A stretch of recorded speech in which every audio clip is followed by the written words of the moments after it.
Atenção! Começa agora uma teleaula de Física do ensino médio. Você vai assistir a teleaula de número 46. Bons estudos!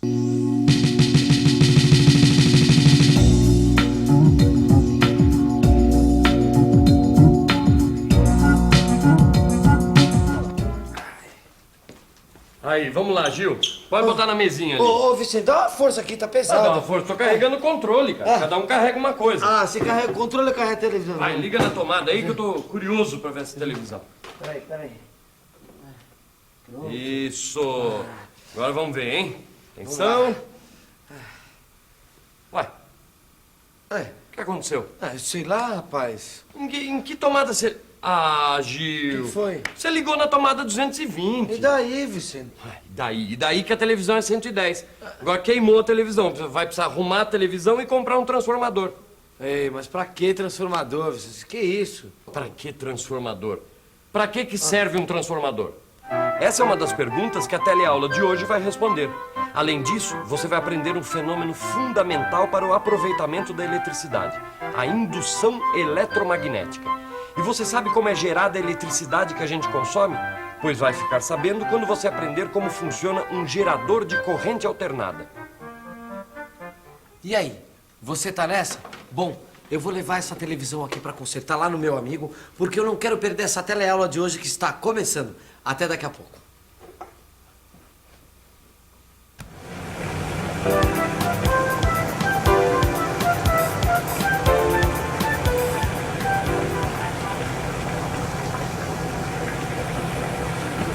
O que foi, Rosinha? Parece que você nunca viu esse painel. Não, Maristela, é que eu acho tudo isso muito complexo, né? A usina gera energia que passa para a rede de transmissão, que por sua vez se liga à rede de distribuição até chegar às casas. Não, tudo isso eu entendo. Agora, o que me deixa mesmo encafifada é como tudo isso começa na usina. Você entendeu? Como é que surge a eletricidade? Sabe que essa é uma boa pergunta, Rosinha? Você sabe a resposta? Olha, se eu tivesse que responder assim rapidamente, eu diria que a eletricidade é gerada pelo movimento das turbinas que são impulsionadas pela água. Mas até aí eu não expliquei nada, não é verdade? Nada mesmo. Olha, eu sei que a água passa por dentro da usina, tá? Vai de encontro às pás da turbina, fazendo-as girar, e que dessa forma surge a eletricidade. Tudo bem, mas é justamente essa questão. Como é que surge a eletricidade? Sabe o que é, Rosinha? É que não dá pra responder assim, sem mais nem menos. Você tem que entender alguns conceitos antes. Talvez o mais importante desses conceitos seja o da indução eletromagnética. Sabe que foi a partir da compreensão da indução eletromagnética que os cientistas desenvolveram quase todas as coisas que a gente conhece hoje da eletricidade. Mas o que é a indução eletromagnética? A indução eletromagnética foi descoberta a partir de um raciocínio simples. Você já sabe que cargas elétricas em movimento formam uma corrente elétrica e que a corrente elétrica gera um campo magnético. Daí surgiu a hipótese: se cargas em movimento geram um campo magnético, será que um campo magnético em movimento gera uma corrente elétrica? Quem respondeu esta pergunta foram dois cientistas, o americano Joseph Henry e o inglês Michael Faraday, em 1831. Eles fizeram uma experiência aproximando e afastando um ímã de uma bobina ligada a um galvanômetro e chegaram a 3 importantes conclusões. Na primeira, eles perceberam que o ponteiro do galvanômetro se mexia quando eles aproximavam e afastavam o ímã. Isso significava que o movimento do campo magnético criava uma corrente elétrica que percorria a bobina. A segunda conclusão foi que o movimento do ponteiro tinha sentidos diferentes. Ia para um lado quando o ímã se aproximava e para o outro quando se afastava. A terceira conclusão foi que a intensidade da corrente elétrica estava diretamente relacionada com a rapidez do movimento do ímã. Quanto mais rápido, maior a corrente. Foi aí que surgiu a lei de Faraday. E aí, Vicente? Olha, ainda bem que não aconteceu nada de grave com a nossa televisão. Daqui a pouco eu vou lá buscar e aí tudo bem. Agora, no caminho eu vim pensando, sabe aquela história de transformador que você estava falando? Sei. Então eu fiquei muito curioso. Mas o seguinte, hein? Para saber um pouco mais sobre transformadores, primeiro você precisa conhecer a lei de Faraday. Você lembra que quanto mais rápido o movimento do ímã, maior a corrente elétrica gerada, né? Lembro. Sabe por quê? Isso eu não sei. Não sabe nem poderia saber. Porque para entender isso melhor, você precisa conhecer um novo conceito. O conceito do fluxo magnético. é o seguinte. Vamos imaginar um campo magnético B. E dentro desse campo magnético, um retângulo. Dá uma olhada. Dependendo da posição, o número de linhas do campo magnético que passa pelo retângulo é maior ou menor. Nesse primeiro desenho, o número de linhas que atravessa o retângulo é máximo. Agora, com o retângulo mais inclinado, o número de linhas que passa por ele é menor. E nessa última figura, nenhuma linha do campo magnético atravessa o retângulo. Eu já entendi. A posição do retângulo determina se mais ou menos linhas do campo magnético passam por ele. É isso mesmo, Rosinha, só que é muito mais fácil para a gente entender se a gente pensar que este retângulo é uma espira. Então, quanto mais linhas do campo magnético passarem por ela, maior será o fluxo magnético nessa espira. Mas nós estamos falando de campo magnético, né, Maristela? Então não é apenas a posição da espira que determina um fluxo magnético maior ou menor. É claro que se você tiver um ímã mais forte, que cria um campo magnético mais intenso, o número de linhas que passa pela espira vai ser maior e o fluxo magnético também. E é claro, se a espira for maior, também mais linhas vão passar por ela. Mas como descobrir o valor do fluxo magnético que atravessa a espira? É fácil, depois desta teleaula, dê uma olhada no seu livro de estudos. Os cálculos estão todos lá, explicadinhos. Ô Vicente, Fala. diz uma coisa, o que o fluxo magnético tem a ver com a geração de energia elétrica? Eu sei que o campo magnético em movimento, né, gera corrente elétrica, tá certo? E que para entender tudo isso a gente aprendeu o que é fluxo magnético. Tá. E agora, daqui para frente, como Agora, é que eu ó, faço? presta atenção. Quer ver, olha. Isso aqui é uma bobina, tá vendo? Que na verdade é um conjunto de espiras. É fácil fazer uma bobina, é só enrolar um fio assim, como eu enrolei. Agora eu vou ligar essa bobina no galvanômetro aqui, pra gente ver a corrente que tá passando por ela. O que tá marcando ali? Zero, tá marcando zero, Zero. nada. Não tá passando corrente Não. nenhuma. Agora, se eu aproximar um ímã dessa bobina, o que acontece?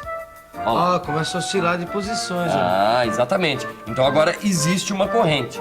Quando a gente aproxima o ímã da bobina, a intensidade do campo magnético aumenta e junto o fluxo magnético na bobina. Quando a gente afasta, ele diminui. É essa variação de intensidade que cria a corrente elétrica. Agora eu entendi. A variação de intensidade do campo magnético corresponde à variação do fluxo magnético que passa pela bobina. Essa variação de intensidade de fluxo magnético é que cria corrente elétrica, não é isso? Grande Gil, é isso mesmo. Agora, existe uma outra maneira da gente fazer o fluxo variar. Em vez de eu afastar ou aproximar o ímã da bobina, eu posso fazer a bobina girar. Quanto maior a rotação, maior a variação do fluxo e maior a corrente elétrica, não é isso? É isso mesmo, Gil. Agora, tem mais uma coisa importante pra gente entender. A corrente elétrica, ela só surge quando existe uma variação do fluxo magnético. E para que haja essa variação, é necessário que haja movimento. Claro! Você já viu, o fluxo magnético variava quando o ímã se aproximava ou se afastava da bobina. Ou seja, para ver uma variação de fluxo magnético, é preciso que haja movimento. Isto é, energia cinética da bobina ou do ímã. Quer dizer, sem movimento, ou seja, sem energia cinética, não tem energia elétrica. É isso mesmo. Essa energia faz os elétrons se moverem, criando uma corrente elétrica, Rosinha. A variação do fluxo magnético na bobina ou num circuito gera uma força eletromotriz induzida. E essa força gera a corrente elétrica. Então agora já dá para entender melhor a lei de Faraday. Sempre que um circuito estiver imerso num fluxo magnético variável, surge nesse circuito uma força eletromotriz induzida. Junto com a lei de Faraday, a gente precisa aprender uma outra lei que nos ajuda a entender o eletromagnetismo, a lei de Lenz. Isto aqui é uma bobina. Você já aprendeu que quando a gente aproxima um ímã de uma bobina como essa, surge uma corrente elétrica. E por sua vez, essa corrente elétrica gera um campo magnético. A lei de Lenz diz o seguinte, que o campo magnético gerado por essa corrente elétrica tem sempre um sentido que se opõe ao movimento do ímã. Quer ver?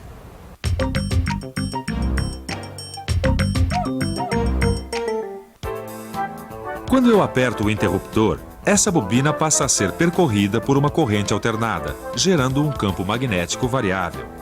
Esse campo, por sua vez, induz uma corrente elétrica nesse anel metálico aqui sobre a bobina. Pela lei de Lenz, essa corrente induzida no anel gera um novo campo magnético. E esse campo magnético se opõe ao da bobina. Aí, o anel é fortemente repelido e dá um salto. Entendi, mas e daí?